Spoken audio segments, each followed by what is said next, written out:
I think we're live. Coming up in this video, what is spiritual awakening? Spiritual awareness secrets. 4 tips on spiritual wokeness. It's not what you think. Nope. If you are new, consider subscribing. Click that bell and you will be good to go. For those of you who don't know us yet, I'm Heather. And I'm David. From ZenRoseGarden. Yes. Helping people create badass lives. So stay to the end for a special gift and some projects that we have to take your badass life to the next level. As you come on, say hello. Let us know where you're watching from. We love to see where you're from. If you're watching live, Hashtag Live Tribe. If you're watching on the replay, Hashtag Replay Fam. Awesome. We see Claudia is online with us this morning. Thank you for joining us. We are ready to get going. We've got a lot of stuff to cover today. So we're just going to get right into it. Let's do it. So this one, as always, is today's topic is a question from one of our viewers. I love this. This question is from one of my favorite places in the world I've never been to. Her name is Grace from Maui, Hawaii. Yes. Hi, Grace. So Grace says, I've been following you guys for about a year now. I recently graduated college and finally moved away from my family. Good for you. They are super religious, but I'm on a totally different wavelength and get a lot of guilt trips from them for not wanting to be a part of their church. Any suggestions? Is religion bad? So I think after reading your question, Grace, I think what you were asking is, am I getting woke the right way? Okay. So if you've ever had this kind of a question, you're in the right place. Right. So let us know in the comments if you've ever had this kind of a conundrum in your mind or question whether or not religion was right for you or whether or not the strictness, I'm going to go with the strictness of religion felt like it was constricting. So there's a lot to say about this because we've got on both sides of the coin, and we're going to give you a real neutral kind of what it is, why people tend to get angry about it, and to give you guys some good information moving forward to make your own decisions. So first, we want to talk about the difference between spirituality and religion, because we always hear people say, right, I'm spiritual but not religious.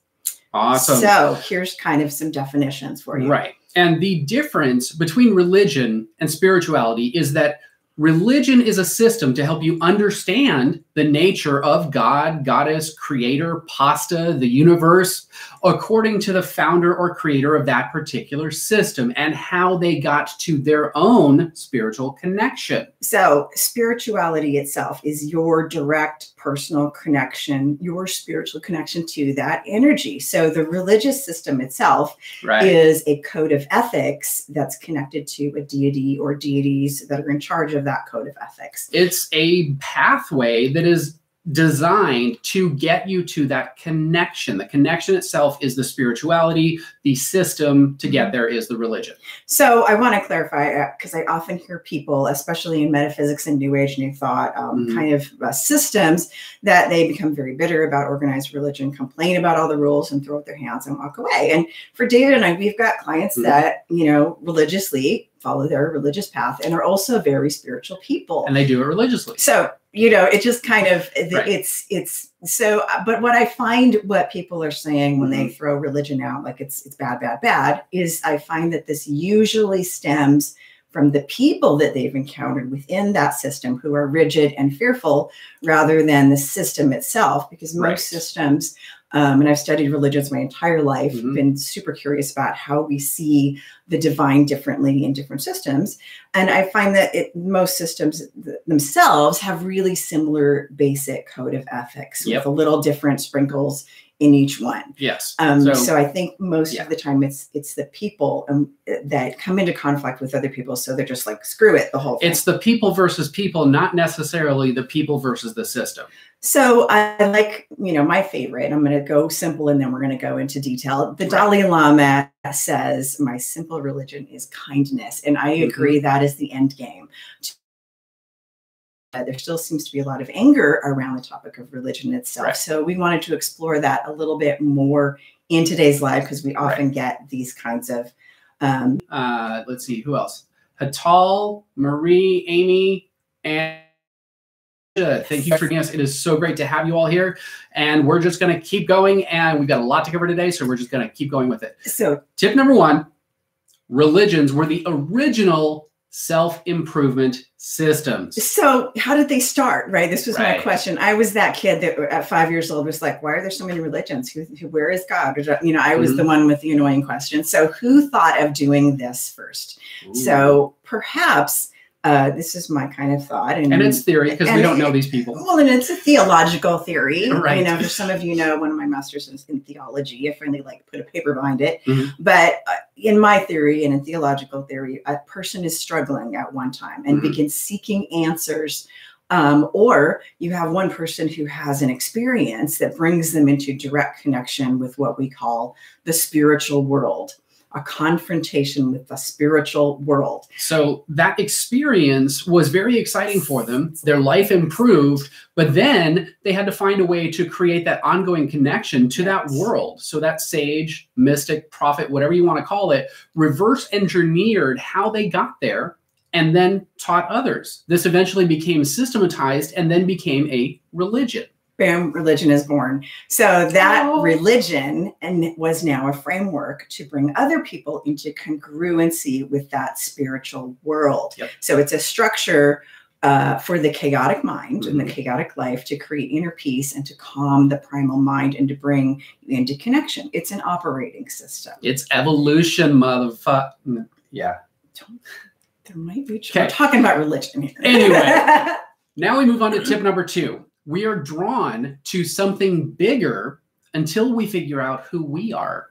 So while we're coming into congruency with that spiritual world that, you know, we feel, we start off as babies, as kids. We start off in life with this primal need, and it is a primal need. Most of us start off as babies.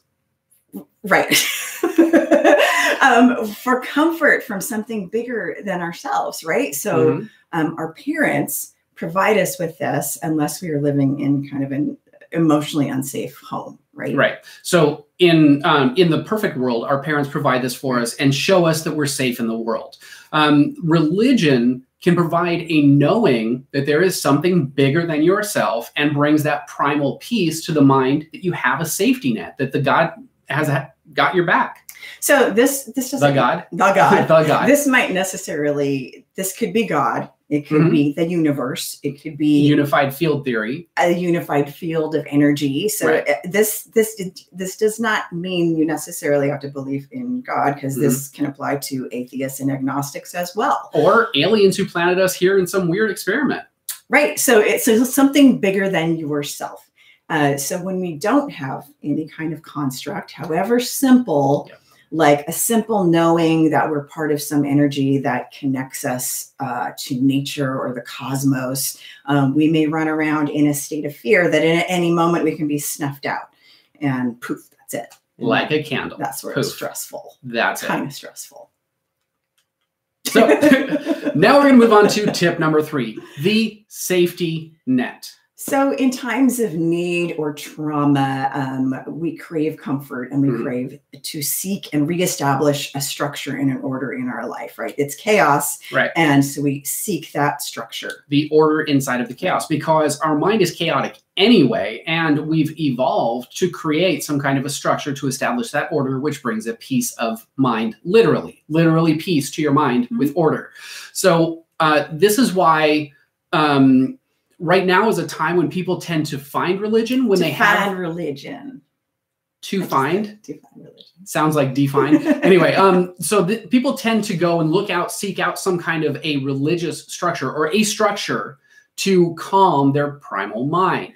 So let me talk about, okay, so now we're going to get into why people tend to get angry and develop anger around religion. So when we're in this state of trauma, our minds are experiencing a very mild state of hypnosis, right? Sometimes that mild state of hypnosis lasts for years, but at this time we're very suggestible. So if we've been in long, great emotional trauma, that is equivalent to a mild state of hypnosis where we're very suggestible. Right. But at this time, a lot of people will find religion and we kind of get programmed into that system. And the reason for that is because we're open already. So we're looking for, the mind itself is looking for the order and the calm and the peace. So it goes to something that it believes it's going to provide. And that's not necessarily a bad thing. No, so right. Things like mantras, hymns, affirmations, or rules that we recite out loud kind of sort of anchor that system into our psyche as an operating system to live by. Something that brings order to the chaos. So this is not a bad thing in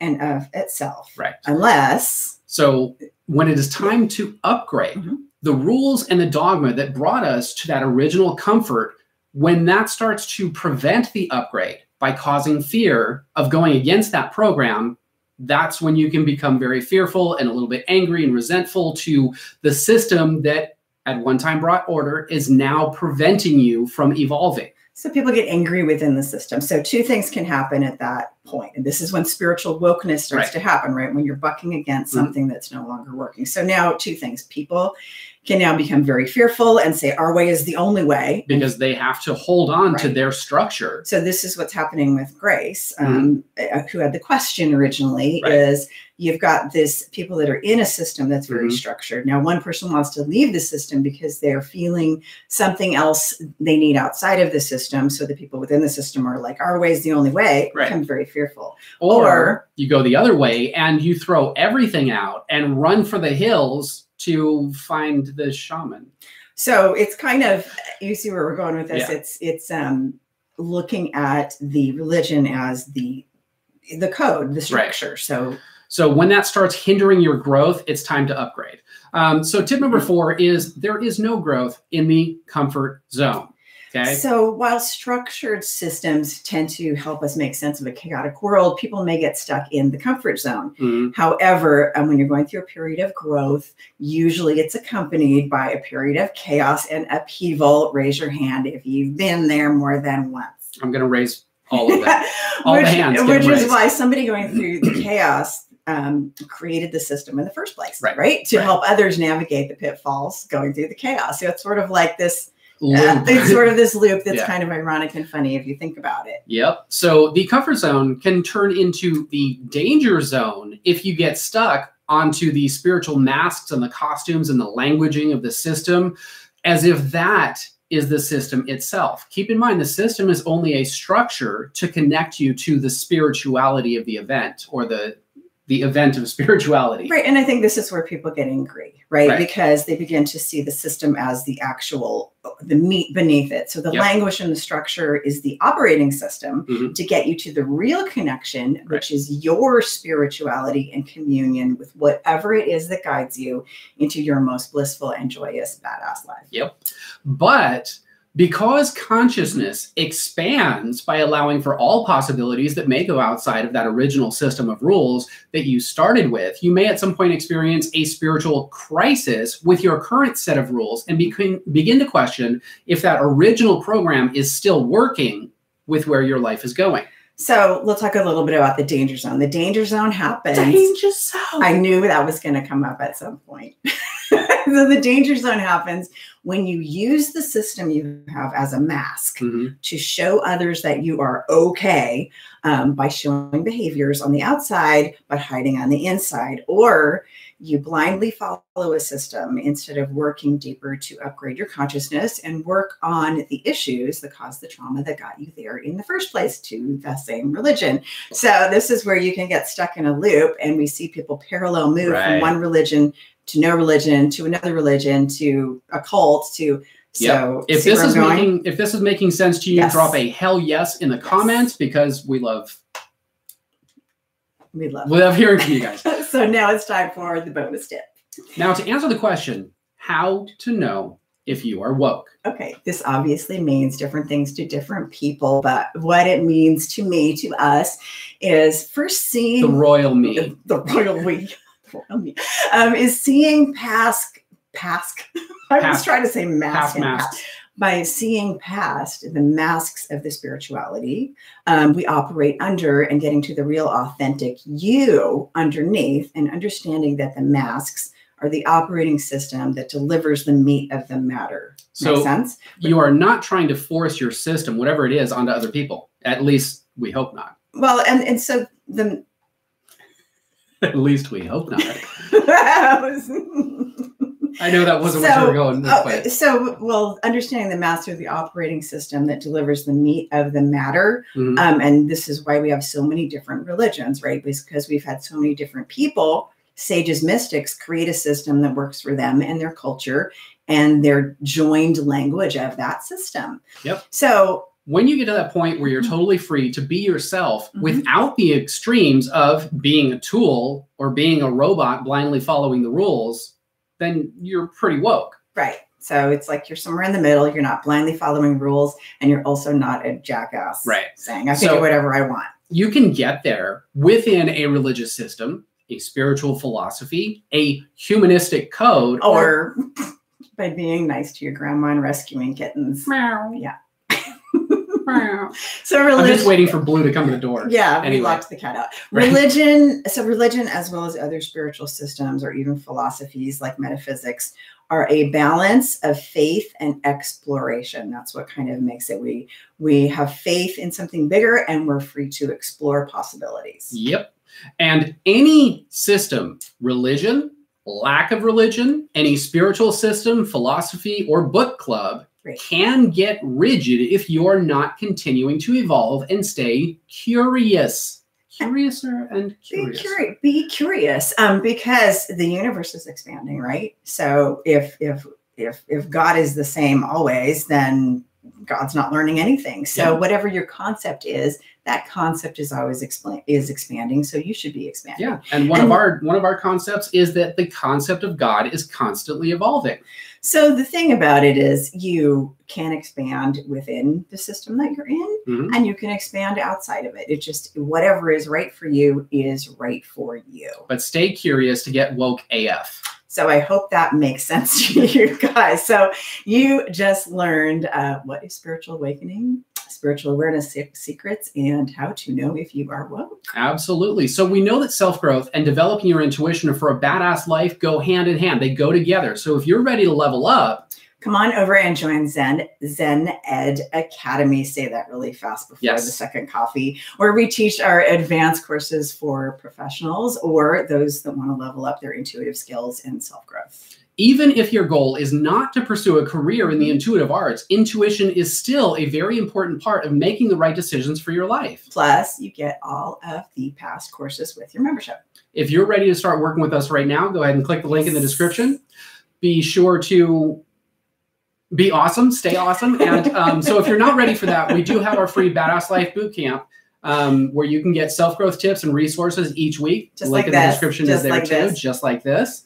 And also, if you look at the link, we've got a link to get some of our free PDF downloads in our Zen Rose Garden member vault. So that's in the description too. In the description. So if you liked this video, hit the like button. If this video helped you in any way, share it with a friend. If you have any questions or comments, please leave them in the comments, because that's where we get ideas for new videos. If you want any of your comments or questions to be featured in another video, leave them in the comments below. For more badass life tips, be sure to subscribe and click the bell to turn notifications on, so you're the first to know when we drop a new video or go live. And we know that time is a valuable and precious resource, and the fact that you're choosing to spend that not only with us, but most importantly with yourself, we absolutely honor and appreciate that. Thanks for watching, and we'll see you guys in the next video.